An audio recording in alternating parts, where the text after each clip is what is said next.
Well, hello there. You know who I am. I'm Jack Slater, aka the Comic Outlaw. Yeah. And if you can tell by the t shirt, we're going to do some What's Up Danger. If you been on the show before and maybe haven't, because of, various reasons, I do a show called Outlaw's Corner with a friend of mine called Magnus, who is also a traveler of different multiverses. And we covered Spider-Man Into the Spider-Verse, the cartoon that was released by Sony. And I got to be honest with you, it was one of the best Spider-Man movies I've seen in a long time. You know, it was really good. It touched on a lot of the who Peter Parker is, and not just Peter Parker, but Spider-Man. Sometimes the legacy of a superhero is more important than the hero. I'll give you a perfect example when Captain America passed. Or, spoilers, tell you now, if you want to hear what I'm going to say. Like when Captain America at the end of Endgame kind of went back to the past, married his chick, got old, he passed on the shield, and it's supposed to go to Falcon or the Winter Soldier. They haven't. Disney's kind of hinting on that. They both played Captain America, so we're going to see where that goes. But Batman Beyond, for example, it was an older Bruce passing on his legacy to Terry McGinnis. So passing on the hero legacy is one of those things that does happen. And Miles Morales wasn't actually the first. He actually wasn't even the first Mexican to take on the role of Spider-Man. Spider-Man 2099, Miguel O'Hare, which is very interesting because they adopted him. Yeah. But each character in the show had different viewpoint. Like they were all Spider-Man, or they had the values of the core. And the thing about Spider-Man is he's just that beautiful loser. He's just one of those guys that tries and tries and tries. He is the emphasis of the guy that gets pushed down and gets back up again, who always seems to find a way to win. But as you get older, you get more cynical, and things do tend to change. And there's issues with Parker successful, there's issues when there's not.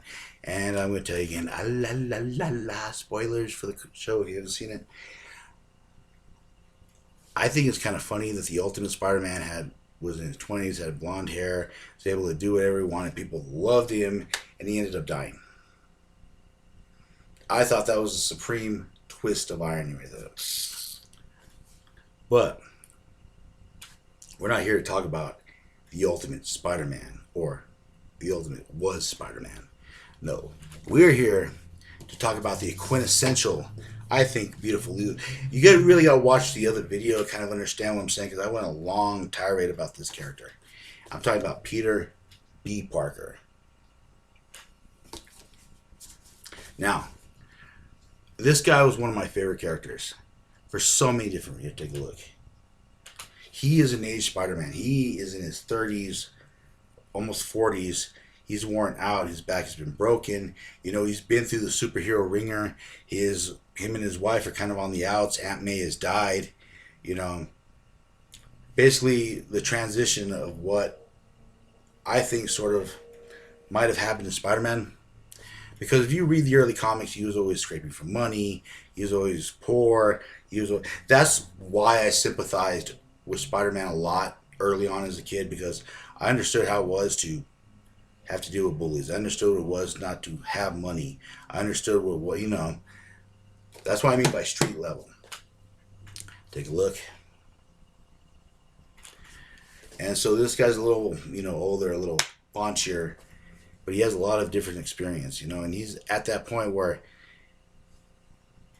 he's losing his faith. And in the cartoon, I do like how he ends up telling Miles Morales that to be Spider-Man is just a leap of faith or to be a hero, you know. And as the movie goes on, he ends up learning that he needs to take his own advice. And of course, this guy's not perfect. You know, he's a little lazy. He's a little bit of a slacker. You know, and you know, he's just kind of down out. And also, he's kind of like knows the game. He's a veteran. He's done this for so many years. Keep in mind, Spider-Man got his powers when he was like 15, 16, and this man is like 36. So he's been Spider-Man for 20 years and some change. You know, like depending on, you know. So he's been experienced. He's fought Galactus. He's been to the other, you know what I mean? He's seen the Infinity Gauntlet. He's seen the puppet show. He sees the strings, and he knows how stuff works. So he's a little cynical, you know, and he just kind of wants to go home. But like I said, he ends up meeting Miles, and he starts to see something in Miles that kind of stirs something in him as he sort of mentors him and helps him out. And this is what I think the core of Peter Parker is. You know, a guy who, by random chance, got lucky.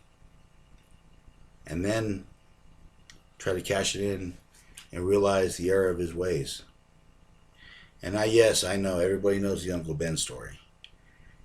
Okay, but since people like, someone probably watched it and be like, what do you mean my Uncle Ben? Uncle Ben was his uncle, raised him, shot when he had the powers. He could have did something to stop it, but he didn't. Ben used to tell him with great power comes great responsibility, which is the core of who Parker is. But like I said, this Parker is starting to lose his way. I mean, Aunt May has died. Mary Jane has left him, so all of his standpoints, you know, all of his ports home are gone, and he's drifting until he gets sucked in that portal, and he meets Miles, and then he realizes that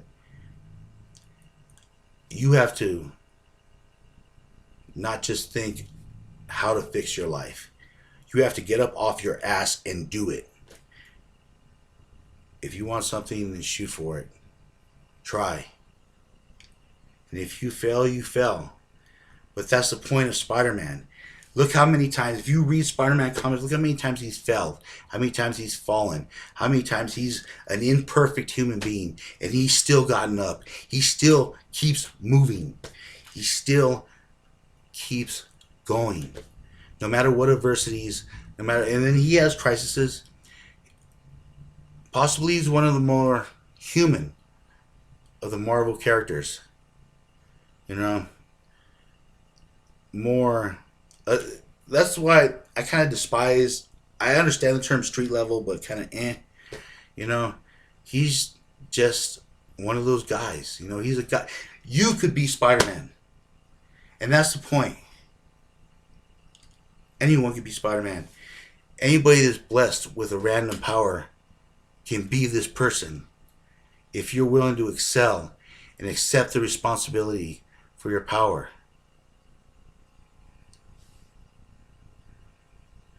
Like I said, Spider-Man's a very interesting character. The mythos of it, I highly recommend. If you haven't seen my video watching this, I'm kind of glossing over things because I want people to watch this to make it a part 2. And probably if I don't know how or when you're going to watch this, part 2 might be out. It might be really good. It might suck ass. I don't know. But we'll find out together, won't we? But anyways, you know, I do enjoy this slacker Spider-Man, you know, like he's a little older. And there's a touching scene where he sees Aunt May and he's just, it kind of flattens him. And I know this from personal experience. I've lost relatives, lovers, children. But if you could see that person again, younger, and they touch something in you. And I think that's another thing that kind of woke him up and made him realize who he was, or who he is. Peter's always had an issue with confidence.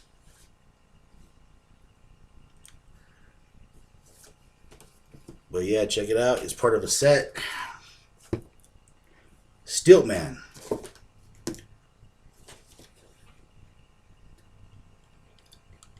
All these characters, these Frogman's sort of interesting. The Ham guy's kind of, Stiltman. What the fuck? I'm just gonna say that, like, for real. What the fuck? This guy is not even like a C-lister. He's a D-lister. This guy is a ham and egger. And they're making him the build toy.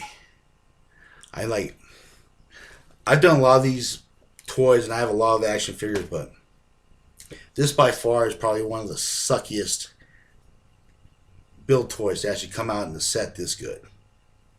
Alright. Stiltman. You're breaking my heart. Well, if I had one.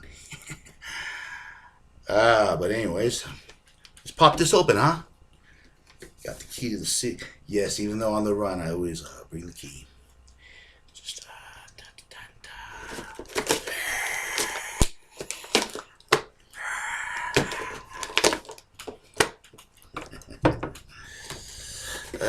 man. Open it up.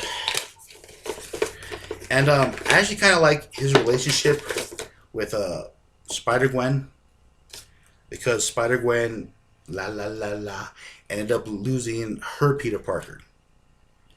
He ended up becoming the Lizard, and he ended up kind of dying. So he's kind of an uncle. He kind of reminds me of an uncle, or like, one of those sarcastic uncles who's kind of seen it all, did it all.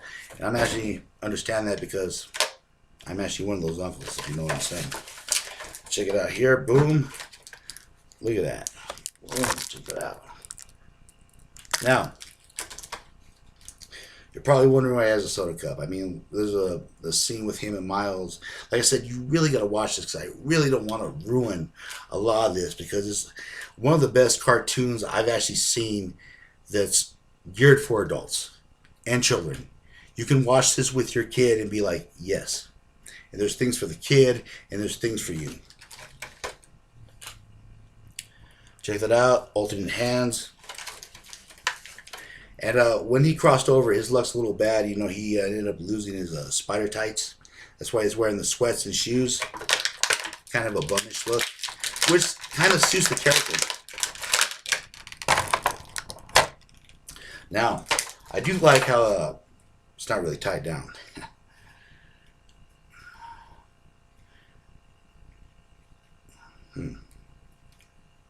Check him out a little bit. Arms a little stiff. That's not really that bad though. Sometimes things come loose. Check him out. Boom. You can tell, midlife crisis Peter, And I like how they include the two different shoes. Because when he got sent over, he ended up losing all that stuff. Like I said, this guy's kind of a lovable loser,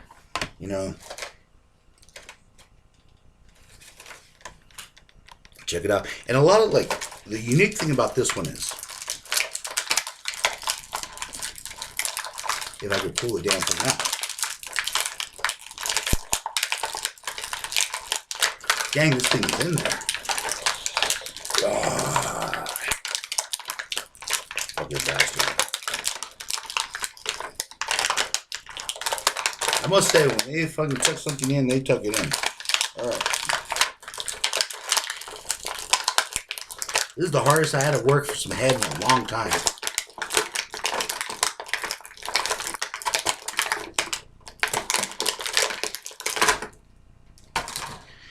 Whew. What does everybody want? Head. See? They kind of pull over his face, so you still see it. Because he's, like I said, he does a lot of time as Peter. And check out the other stuff. Alternate hands. And of course, the dickhead Stillman. And he comes with a Coke. Like, he was eating a Coke and a burger. I don't know why he didn't, come with a burger, too. That would have been pretty funny. But yeah, this is Peter B. Parker. Check him out. Boom, boom, boom, boom, boom. And it's interesting because the coat doesn't come off, but if you open it up, it's really detailed on what his costume looks like. And like I said, I would watch this, you know. I can't wait for part two. I'm very excited about it. There is a Spider-Verse comic, and they're not the same. But this one, unlike a lot of predecessors, has a really good story. And this is one of my favorite characters. Possibly one of my favorite Spider-Man of all time. I hope he's in part two. And I hope you guys subscribe, check out the channel. If you disagree with me, who is your favorite Spider-Man the Spider-Verse? Because I will be covering different ones. So let me know. Talk, man. And you never know. I might just talk to you back. But I'm Jack Slater, the comic outlaw. And as always, I'll catch you on the flip side.